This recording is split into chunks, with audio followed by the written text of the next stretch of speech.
Thank you so much for joining me today. I'm really excited to share some of the resources I've collected over the years on how to draw on your creative process when you need it most. I'm a filmmaker full time. This is what I do for a living, so I don't have the luxury to necessarily wait on ideas or sit on them. I have deadlines that I have to meet. And this is the process that I use to pump out scripts or ideas or marketing concepts that drive results without me having to worry about getting bogged down by the process. The reason why I am focusing so much on identifying what our native state is or what we prefer to do or anything about our own personal creative process is because knowing where you come from and knowing what you defer to helps inform the decisions and choices you make to solve other problems. There's a tendency for creative people to think that they understand how their creative process works based on their own experience. It's never validated against science, and I think that's a problem. So what I want to do is make the unconscious conscious here and help us kind of look at ourselves or know thyself in a very intimate way. And the easiest way to do that is to go through this foresight process to evaluate what our creative preferences are. I want to start by talking about this really interesting study that Sir Ken Robinson discussed in a TED Talk called Do Schools Kill Creativity? They studied a handful of kids from 5 years old to 15. And when they tested them at 5 years old, they were testing them against certain kinds of criteria to determine if they were genius level or not. And 98% of them qualified as being divergent thinking geniuses. When we think about divergent thinking, it's simply providing multiple solutions to a single problem. So they would ask these kids questions like, how many uses can you come up with for a paperclip? And an average person will tap out around 10 or 15 uses, but somebody who is a genius level creative thinker can come up with 200 or more. And they ask questions like, well, can it be 50 feet tall and made of rubber? It doesn't have to be even physically possible. And that's why at 5 years old, these kids were inventive enough to score that high. As they aged, by the time they were 15, that 98% number went down to 2%. So the question comes down to, are we schooling out this creative process from our kids? Is this something that we are losing over time? And for a lot of us, when we enter the workforce, we stop thinking creatively in this way. But there's some good news, and that's that we can reclaim that childlike wonder and that creative process by orienting ourselves to what our preference is and then finding solutions for that. The most important thing for us is really to trust in the process and know that when you sit down to do the work, it's going to happen. It's going to come up. There is a consistent process here. This is not magic. It's mostly an error in how people set their expectations around creativity. I'm going to have a few definitions here just so we can all be on the same page. When I'm talking about novelty, I'm talking about the quality of something being new or different or interesting. Creativity as a whole is really about synthesizing seemingly disparate or different ideas. For example, what does a suitcase and a bathtub have in common? You combining that or answering that question helps synthesize and create something new. And then when we talk about innovation as part of creative innovation, we're really just talking about the implementation of that creative process, usually in a team dynamic that involves multiple kinds of personalities. This is the innovation pathway. All creative innovations go through this 4-step process. The first step is you have to clarify what the problem is. You have to define it. The second step is that you have to generate those divergent thinking ideas, come up with as many as you possibly can. The third step is to develop the most viable of those choices. And then the fifth is to implement that action or that behavior, to actually have the solution take place. These correspond to our native preferences that don't change as we age. So people tend to have one of these or a combination of these 4 preferences. They tend to be clarifiers, ideators, developers, or implementers. And the thing with your preference is that when you are in your preference, when you're in that stage of the innovation pathway, it's really exciting. You feel like, oh my God, I'm so energized, I'm in flow. And then when you are outside of that, doing a preference that you don't like, it's really draining and frustrating, and you feel like this is stupid. The analogy I give is, if you're trying to draw with your non-dominant hand, it's clunky and awkward. Very similar in the same way. We want to know what our preferences are so that we can actually hit an energizing sprint. So to start with, we're going to talk about clarifiers. Clarifiers, you'll typically find them in accounting or finance. They're very orderly folks. They love to ask a lot of questions, and they want to understand the background and the context before they approach a problem. The unfortunate thing is that they can be seen as annoying by people for asking too many questions. Maybe they come off as negative, or it seems to be negative because they're asking these doubting questions. They're doing pre-mortems before they get off the ground. They tend to get stuck with analysis paralysis. We want to be aware of when this is happening. And as we meet a clarifier, we want to know this is part of their process and we should be patient. Ideators are typically found in marketing. They're what a lot of folks associate when we talk about a creative type, because they can come up with these off-the-wall ideas and seem very, very brilliant and inventive. The problem with them, though, is that while they have this great playfulness, they tend to want to stay in that space. And so when you move on to the next stage, the development stage, they will tend to go back and still want to be coming up with new ideas when you've already picked the idea that you want to develop.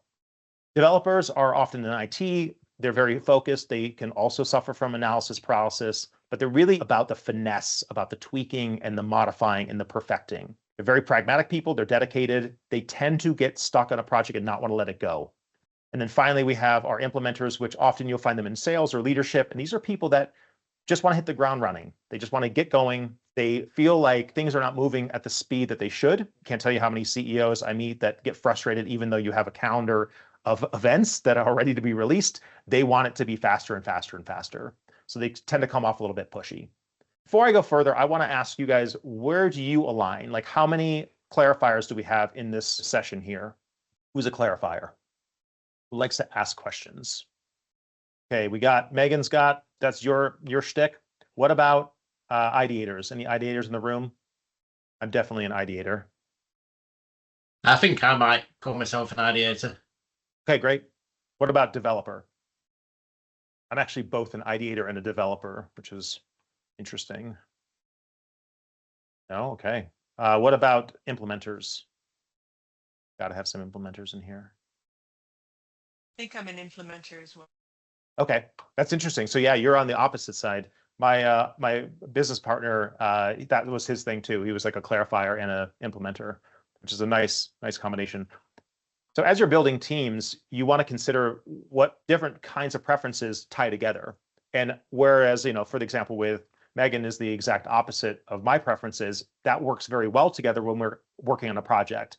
As long as I know that that's what she's doing, I'm not frustrated when she's asking a lot of questions and when she just wants to get the project going. But that helps me get something pushed across the line. And I'm happy to do the heavy lifting on stuff that she does not enjoy.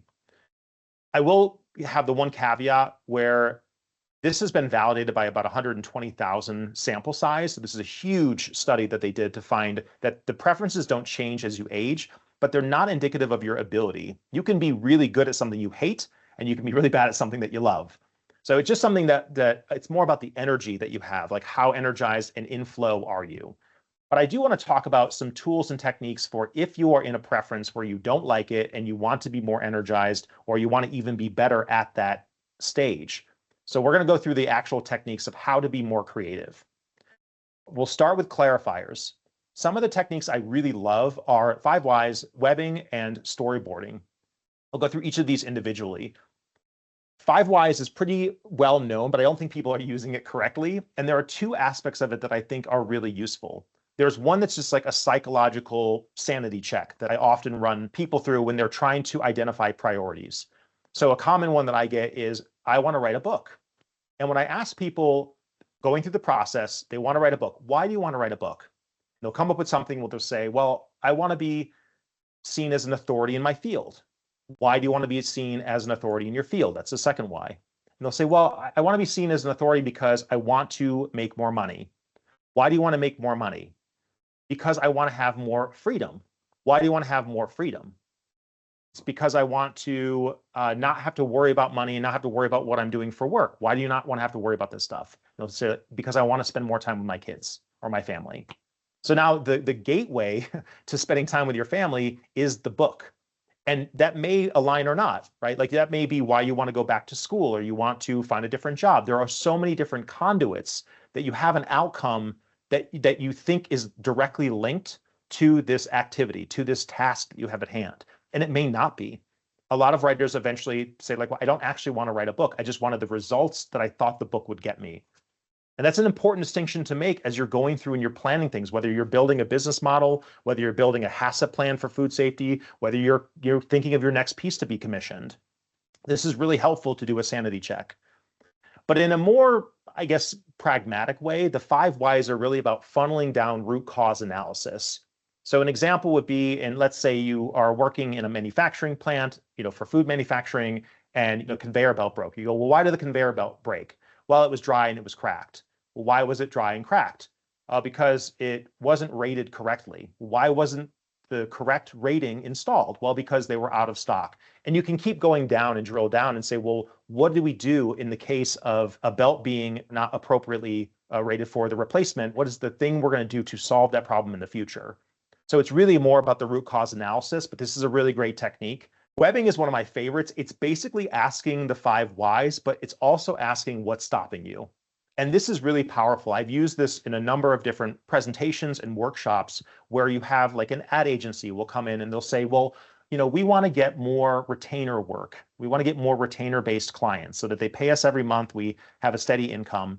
So that's the question, right? Why do you want more retainer clients? And they'll say, well, I want that steady income. What's stopping you from getting those retainer clients? I'll say, well, I'm really busy with these other projects. 95% of my work is actually doing the creative stuff. I don't have time to go out and recruit those clients. Why? What's stopping you? What's stopping you from recruiting those clients? Well, I'm too busy doing this other creative stuff to focus on my task. Well, what's stopping you from focusing just on getting these new clients? Why I need to hire someone to do that other kind of work. All right, what's stopping you from hiring the other person? And you can drill down into some really granular stuff. And I've seen people have this light bulb moment where they go, oh my God, like, I don't know what's been taking me so long. I just need to create the job description and get it done this week. Like, it's so simple now that it's been put out in this way. This is super powerful. The why, what's stopping you is awesome. So you just keep going through this process of breaking it down in a fractal way. The next clarifying tool is storyboarding. And this is fantastic because it helps recruit some of your more, creative and visual senses.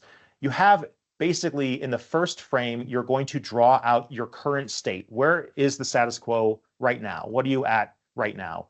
And then in the last frame, you want 6 frames usually, you're going to draw the finished end state that you want. And what this does is, like any kind of animation, you're creating these little keyframes that help you transition from that first frame to the end. What are the keyframes within each of these boxes that you have to go through, the key moments that you have to deal with? Is it something simple as I need to create a schedule for my writing, or I need to actually learn something about the formatting for it? You're going to know what those key moments are and where you're lacking, or what's going to get you through that process. But it's really helpful to visualize because I think, again, much like with the story of the book writer and wanting to spend more time with his or her family, it's really important for you to know what is the through line to get this problem solved. But I was going to ask Megan, is this something that you use often? So it's interesting. I am familiar with the 5 whys and the storyboarding process. Storyboarding, I've not used it for, you can quite hear me, but I've not used it for going into new ideas. I've used it more for course design. So that's very, very interesting to me. 5 whys, yeah, I've used that and I found it to be very effective. Yeah, but especially I for think, course design. Yeah, but I think Jean Maripodi said she likes the webbing, and I do too. I've not heard of that, and that looks really interesting to me. So I'm going to look at that more. Thank you. Yeah, that's great. It's very similar to mind mapping. So I know Jean does a lot of that as well, and that's more associative. So mind mapping is, for those who don't know, it's just basically you have like a word or subject in the center, and then you draw off these associations. So I use it when I'm coming up with character design. One might just be like, the word alcohol, and then you come back and you're like, well, what are the associations with alcohol? There's like drunkenness and like alcoholism. There's celebration, which could be like linked to wedding. And so you can create like these different variations of a theme just based on this associative work. The point of it is that it is associative. You're letting your mind wander and you're just free spiriting this whole thing. It's really impactful to kind of get out of your way, to get out, let your mind freely wander, because the discovery comes in that process. Yeah, that might be why I struggle with mind mapping a little bit, because I'm very organized and methodical. But it is interesting to work on it. Yeah. Well, and so that we'll get into the next stage, which is actually more of the ideation stage, which it sounds like is something that you may be struggling with. I gave the example of the paperclip in the beginning, but there are 4 pillars that we really need to entertain or to observe as we are using divergent thinking. And this is very hard for people because they want their ideas to come out perfect the first time. That's not where we're at. So I often will tell people if they're writing a screenplay, for example, or a book, your job is to get a crappy first draft. That is literally it. You don't have any other task, get a crappy first draft. Because if you start trying to have it be perfect out the canon, it's never going to work. And there is a myth that permeates all of the culture around creativity that these ideas come out fully formed, fully birthed, and ready to go. They're not. They're not. They're all iterative. That's why Michelangelo, the famous sculptor, said, if you knew how long it would take me, you wouldn't think me such a great artist, because he was constantly finessing and refining. And he even felt that it was too much. It was excessive. So if he's got a problem with it, then we know we're in trouble. But the 4 pillars are, you want to seek novelty, right? We talked about novelty. It's just something that's interesting, new, different. You want to make connections. So when I talked about like the bathtub and the suitcase, you're trying to connect things that may or may not go together. When Netflix in its early days was trying to sell the concept, they said, we are Blockbuster meets the US Postal Service. That gave people an idea of what the creative innovation was. And if we're in an office or a room, we can look around and say, well, what does this thing have to do with my problem? And you can start finding the similar dimensions or the elements that are alike. The trick here, I think people struggle with so much, is both striving for quantity over quality. This is a numbers game. The first third of the ideas that you come up with on any kind of list are going to be junk because they're the ones that have been in your brain for the past 6 months just rattling around. It's the last third where you get the really, really cool stuff, the really innovative stuff, because it's a heavy lift. I'm literally asking you to do manual labor because you have to lift this great weight to come up with these new inventive ideas. This is common in people coming up with new brands, logos, or brand names that already exist, and they have to really push to come up with something that is inventive. So if you're doing that brand ideation, it's the last third you want to look at. And then finally, defer judgment. You do not edit while you are writing. It's like stepping on the brake while you're pressing the accelerator on your car. You're not going to go anywhere. You want to get up to speed, and then you can kind of round those corners by tapping the brake.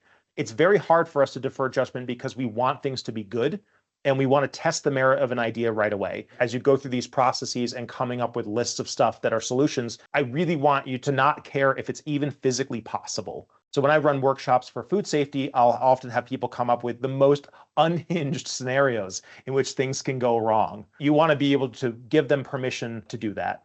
Developers, one of the tools that's really powerful is the convergent thinking. So we diverge first in the ideation phase, and then we converge in the development phase. And this is where you're narrowing down your choices. You're coming up with a laundry list. You have this huge quantity. Now we want to go and test the viability. We're using affirmative judgment because we want to stay positive. This is not about, being woo-woo or being like new age about, it's all about not hurting people's feelings. No, it's that tension is a creativity killer. You want to be a yes and person. That's why improv, the rule of improv is yes and. You say yes to whatever the person is doing, and then you add on to it. Because if you say no, you kill the bit right then and there. And there's some really funny skits, like there's an episode of Extras where Ricky Gervais is talking to Liam Neeson, and he's like trying to do improv, and Liam Neeson is just like, no, I don't want to do that. I'm not doing that. That's improv though, isn't it? You sort of go with the flow. I don't take notes. Okay. Can we go again? Yep. Because you ruined that. Sorry. And it's great because you can see how much it kills the momentum, but the affirmative judgment really helps you see more solutions as well. They did a study where they found that people that are depressed literally cannot see solutions to problems. They have a blind spot for it. That's why they're in the dark. They can't see solutions for math problems.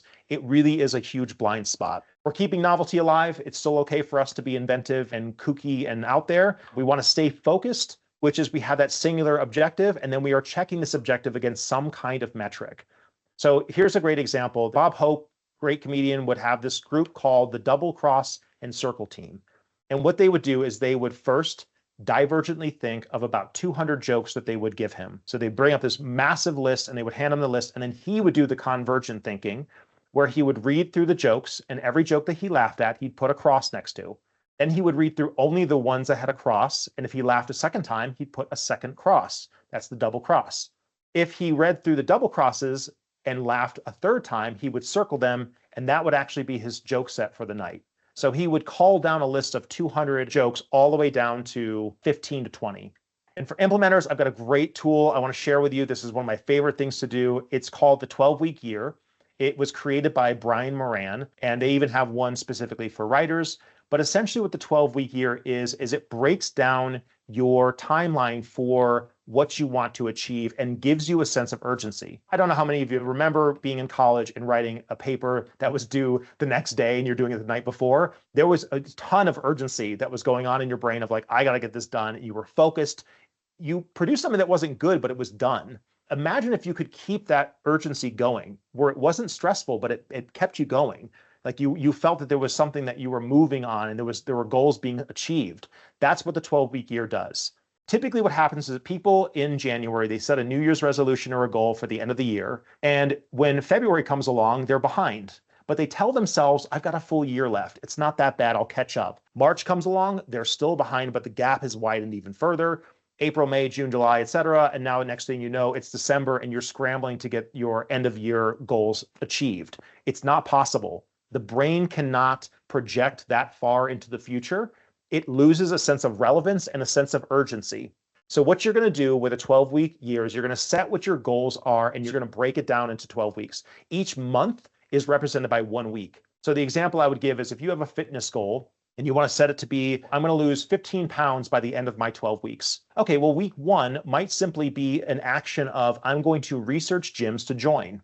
Or maybe you add that you want to actually sign up for a membership, right? Whatever the goal is. And then the second week could be something like I'm going to hire a personal trainer, or I'm going to download an app with a program that I like, or I'm going to write my own from scratch based on my goals.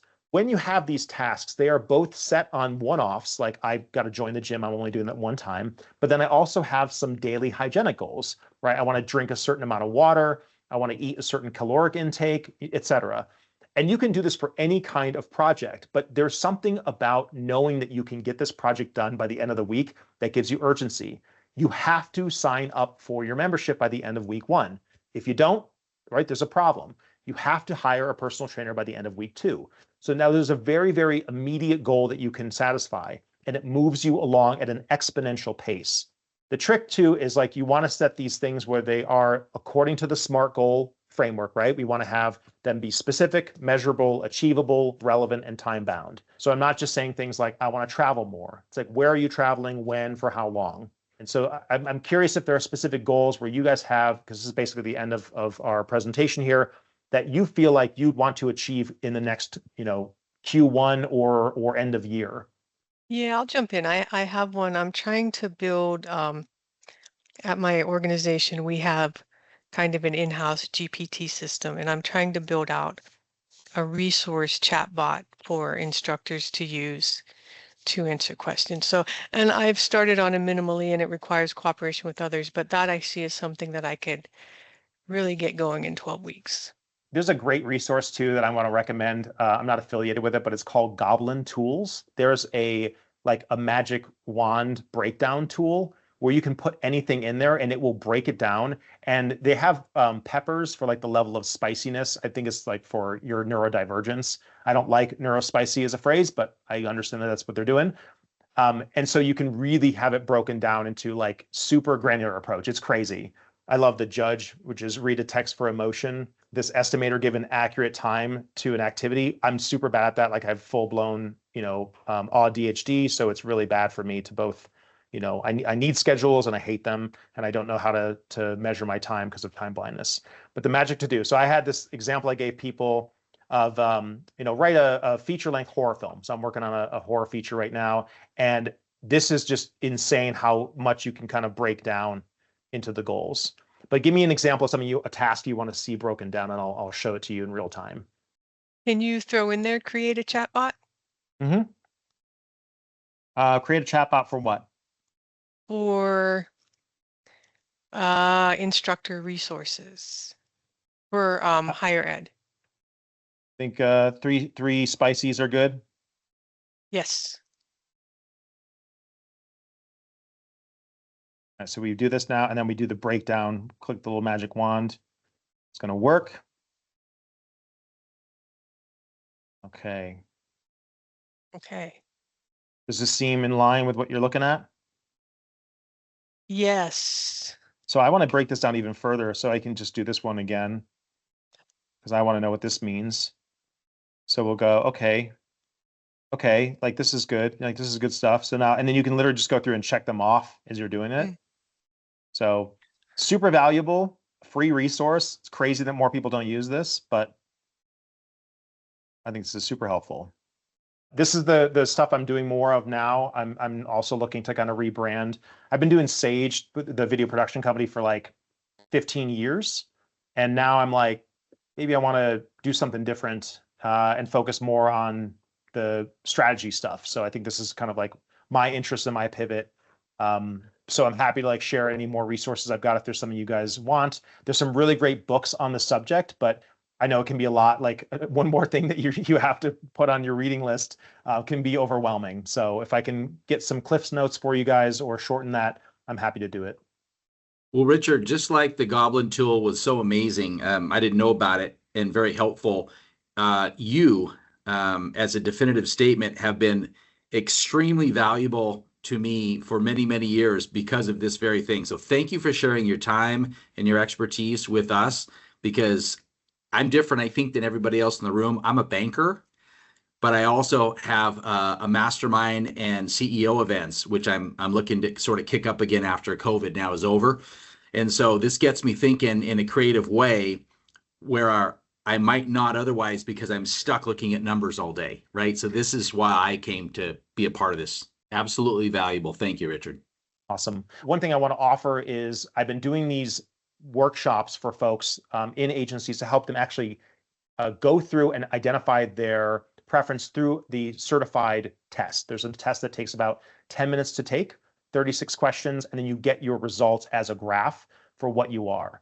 And different from, say, DISC, which is not verified, or Myers-Briggs, the Foresight method is actually like scientifically verified. So you can test it against a wealth of scientific papers and research. One of the things that's helpful with these workshops is that you're literally going through and breaking down an actual problem in real time. So Megan, if you had a situation where you're like, oh, I want to actually go through this and I'm struggling, this is a potential option for you if you want to like coordinate that. And the last thing I'll say about the workshop too is that it's useful when you want to build team dynamics to know who is on who's in my department and where do they fall on this trajectory. So if this is something you guys are interested in, please feel free to email me. Just put workshop in the subject line and I will get you some pricing for that. But it's been really helpful. I've been doing it with different agencies. I did it with a food company, a hygienic company, and a marketing company in the past like 2 months. So it's been really helpful. Here's my contact info. If you're not already connected with me on LinkedIn, please do. You can send me an email at richard@sage.media. Well, thank you guys. We will chat soon. I'll send you the recording after this, and let me know if you have any questions or if you want to sign up for one of the workshops. But thanks so much.